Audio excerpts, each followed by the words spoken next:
Assalamualaikum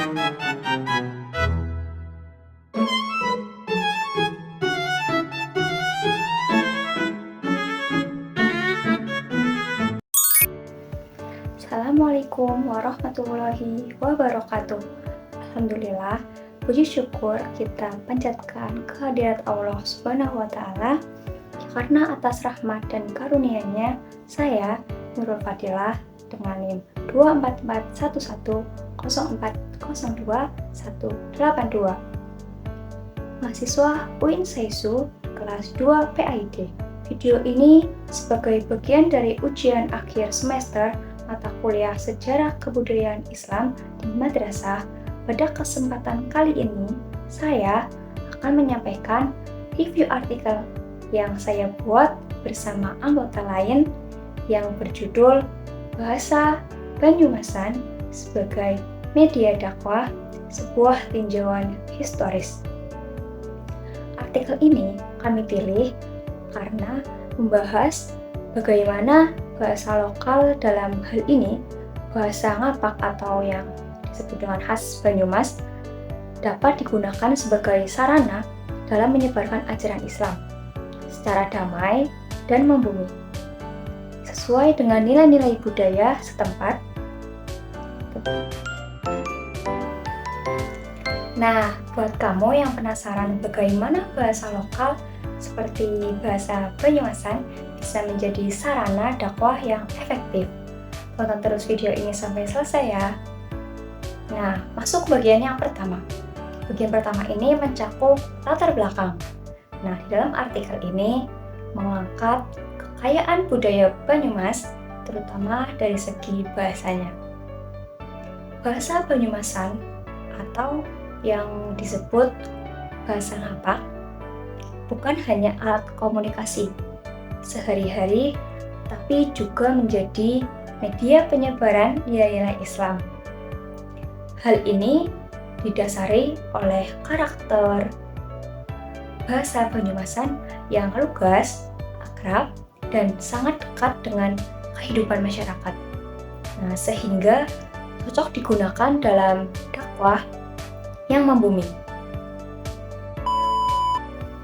Nah, kita masuk ke bagian yang kedua, yaitu masuknya Islam ke wilayah Banyumas, berlangsung secara damai lewat pendekatan budaya dan pendidikan, bukan melalui kekerasan. Salah satunya bukti historis adalah Masjid Saka Tunggal di daerah Wangon yang dibangun oleh Mbah Mustholih pada abad ke-19. Seiring dengan proses islamisasi ini, para ulama dan kiai menggunakan bahasa lokal dalam berdakwah untuk menjangkau hati masyarakat secara lebih efektif. Nah, begitu. Masuk ke bagian yang ketiga, itu mengenai karakteristik bahasa Banyumasan. Bahasa Banyumas mempunyai ciri khas yang unik seperti pelafalan huruf konsonan, yaitu huruf A, I, U, E, O di akhir kata yang jelas, serta gaya bicara yang egaliter dan terbuka.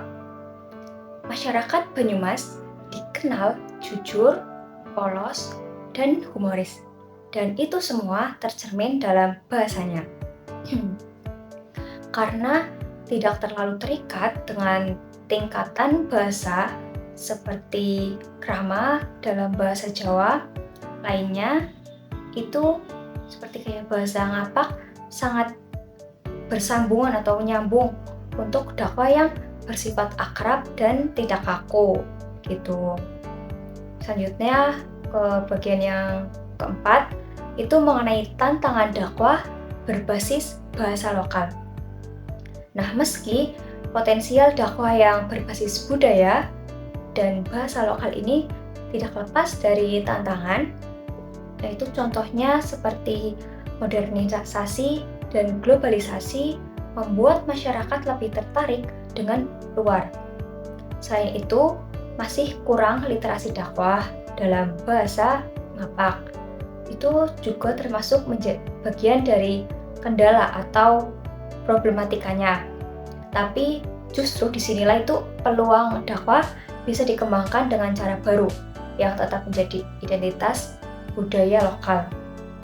Selanjutnya itu masuk ke bagian yang kelima, itu membahas mengenai strategi dan peluang dakwah. Nah, di dalam artikel yang saya buat ini juga memberikan berbagai strategi yang menarik. Contohnya seperti menyampaikan dakwah dengan bahasa yang santai dan akrab. Misalnya, yen arep ngikuti zaman, ora usah nganti ngilangke adat lan adab. Artinya, memanfaatkan media sosial seperti YouTube, TikTok, dan Instagram dengan konten yang berlokat ngapak atau dengan bahasa Banyumasan. Menghidupkan kembali tradisi, ini menghidupkan kembali tradisi lokal seperti pengajian kampung, tahlilan, dan gotong royong. Tetapi dikemas dengan nuansa yang islami. Dakwah juga bisa menyasar ke generasi muda dengan gaya ngapak atau lucu gitu, tetapi mendidik agar lebih relatable dan menyenangkan. Nah, masuk ke bagian terakhir yaitu membahas mengenai tentang kesimpulan dari materi yang sudah saya paparkan sebelumnya. Artikel ini menunjukkan bahwa bahasa Banyumasan adalah bagian penting dari identitas lokal yang bisa dioptimalkan sebagai media dakwah yang relevan dan kontekstual. Jadi, mari kita jaga budaya kita, gunakan bahasa kita dengan bangga, dan sampaikan nilai-nilai kebaikan dengan cara yang akrab dan menyentuh hati. Sekian review artikel dari saya. Semoga bermanfaat dan bisa jadi inspirasi buat teman-teman semua. Terima kasih. Wassalamualaikum warahmatullahi wabarakatuh.